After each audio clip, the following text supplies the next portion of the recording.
నీకై కష్టపడే వారిని ఎప్పటికీ మర్చిపోకు. అలాగే నిన్ను ఇష్టపడే వారిని ఎన్నటికీ వదులుకోకు. అర్థమైందనుకుంటా.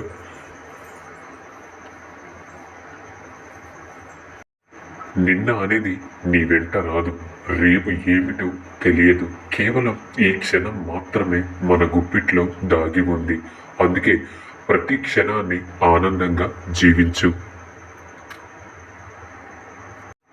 ఏమీ లేనప్పుడు పొందడానికై పోరాడుతూ ఉండాలి. అన్నీ ఉన్నప్పుడు కాపాడుకోవడానికి పోరాడుతూ ఉండాలి. ఇక నీకు ఎక్కడ ఉంది విశ్రాంతి? సంపాదిస్తూ కాస్త పొదుపు చేస్తూ అనుభవించడం కూడా నేర్చుకోండి. అర్థమైందనుకుంటా. బాధ్యతలు రానంత వరకు జీవితం అంతా ఉల్లాసంగానే ఉంటుంది, అవునా? కానీ బాధ్యతలు మోసే బరువు కన్నా ఆలోచనలు మోసే బరువే ఎక్కువ, కదంటారా? చావు బ్రతుకులు ఎక్కడో లేవు. బలంలో బ్రతుకు ఉంటుంది, బలహీనతల్లోనే చావు ఉంటుంది. అర్థమైందనుకుంటా. మంచిది చెడ్డది అని ఏ రోజు కూడా పేరు తగిలించుకొని రాదు. రోజు మంచిగా మారాలన్నా చెడ్డగా మారాలన్నా నీ ఆలోచన మీద ఆధారపడి ఉంటుంది. ఇక అదే కారణం అవుతుంది. గుర్తుంచుకోండి.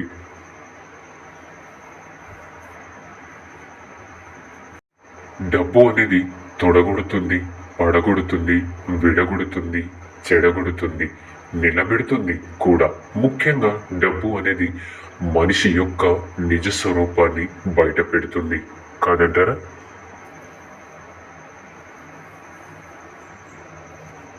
ఆస్తులు ఇంకా అంతస్తులు ఎవరైనా ఎలా అయినా సంపాదిస్తారు. కానీ ఒక స్త్రీ దగ్గర నమ్మకాన్ని సంపాదించాలంటే ఆ మనిషికి వ్యక్తిత్వం ఉండాలి, కాదంటారా?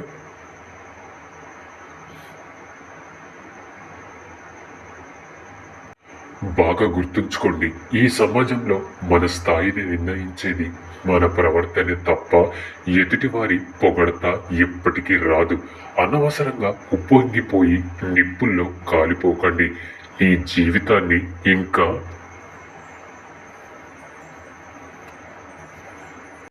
నిన్ను కాపాడేది ఒక విమర్శ తప్ప పొగడత ఎప్పటికీ కాదు. అర్థమైందనుకుంటా. చెట్టు ఎంత గట్టిగా ఉన్నా కాలాన్ని బట్టి ఆకులు పువ్వులు రాలుతూ ఉంటాయి, అవునా? అలాగే నువ్వు ఎంత నిజాయితీగా నీతిగా బ్రతికినా కూడా కష్టాలు అలాగే కన్నీళ్లు వస్తూ ఉంటాయి, పోతూ ఉంటాయి. ఇక్కడ మనం నేర్చుకోవాల్సింది తడబడడం కాదు, నిలబడడం. అప్పుడే మనం అనుకున్నది అనుకున్నట్లుగా సాధించగలం. లేచి నిలబడి ధైర్యంగా బలంగా ఉండండి. బాధ్యత మొత్తాన్ని మీ భుజాల మీదే వేసుకోండి. మీ తలరాతకు సృష్టికర్తలు మీరేనని తెలుసుకోండి. అర్థమైందనుకుంటా.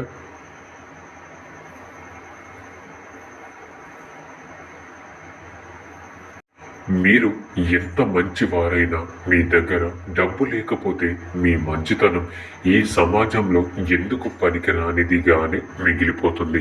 గుర్తుంచుకోండి. బాధ ఎప్పుడు కూడా మన వద్ద లేని వాటి గురించే ఉంటుంది, అవునా? కానీ మన దగ్గర ఉన్న వాటిని పట్టించుకుంటేనే సంతోషం అంటే ఏమిటి?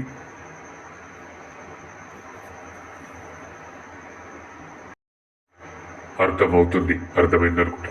ప్రతిరోజు పలకరింపు లేకపోతే ఎంత గొప్ప బంధమైనా బలహీనపడుతుంది. అందుకే మీకు ఎంత తీరిక లేని పనులు ఉన్నా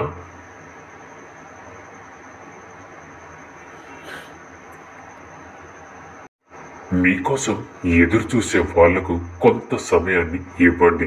అది మీకు మీ మనసుకి ఎంతో ఉల్లాసాన్ని ఎంతో ప్రశాంతతని కూడా ఇస్తుంది. గుర్తుంచుకోండి.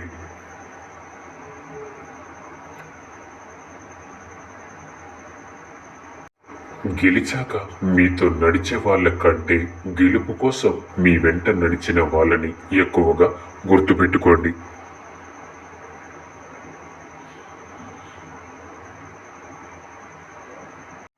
నచ్చింది చేయడానికి ఎప్పుడు కూడా ఆలస్యం చేయకు. ఎందుకంటే గడిచిన సమయం మళ్ళీ రాదు. అర్థమైందనుకుంటా.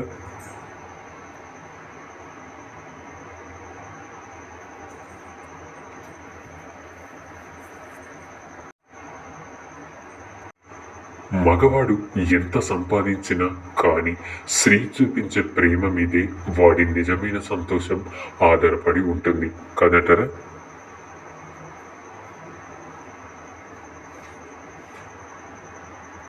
విజేతగా నిలవాలి అంటే ఎవరినో ఓడించడం కాదు, మిమ్మల్ని మీరు గెలవాలి. గుర్తుంచుకోండి, డబ్బు లేనివాడు కాదు జీవితంలో ఒక ఆశయం అంటూ లేనివాడే నిజమైన పేదవాడు కదటరా.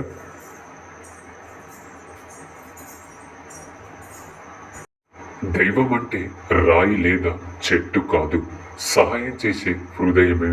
గుర్తుంచుకోండి, పగటిపూట నిద్ర వస్తుందంటే శరీరం బలహీనంగా ఉందని అర్థం. కానీ రాత్రిపూట నిద్ర రావటం లేదు అంటే మనసు బలహీనంగా ఉందని అర్థం. అవునా?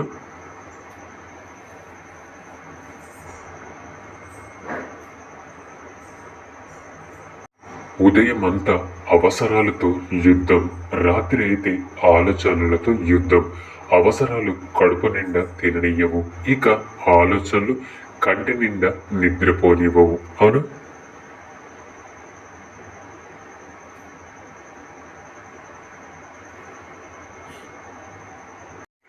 జీవితంలో దేన్నైనా వదిలేయడానికి సిద్ధంగా ఉండు, ఇక కోల్పోయినా కూడా ప్రశాంతంగా ఉండు.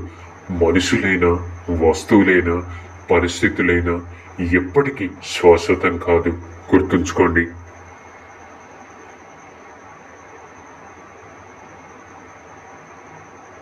జీవితంలో ఎవ్వరి మీద ఆధారపడకు, ఎందుకంటే ఆపద వచ్చినప్పుడు ఒక్కరు కూడా రారు కదంటారా. చెప్పేవాడు చేరదిస్తాడా, అనేవాడు ఆదుకుంటాడా, వినేవాడు విలువనిస్తాడా?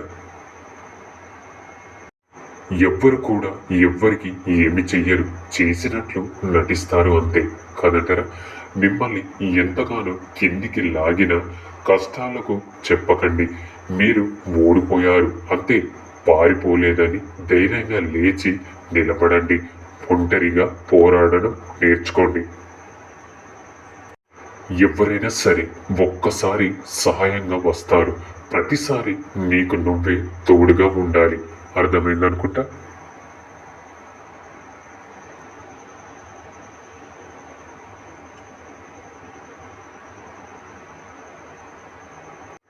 అనుకోకుండా జరిగే ప్రయాణాలు ఇచ్చే ఆనందాన్ని ప్రణాళికతో జరిగే ప్రయాణాలు ఎప్పటికీ ఇవ్వలేవు కదంటారా.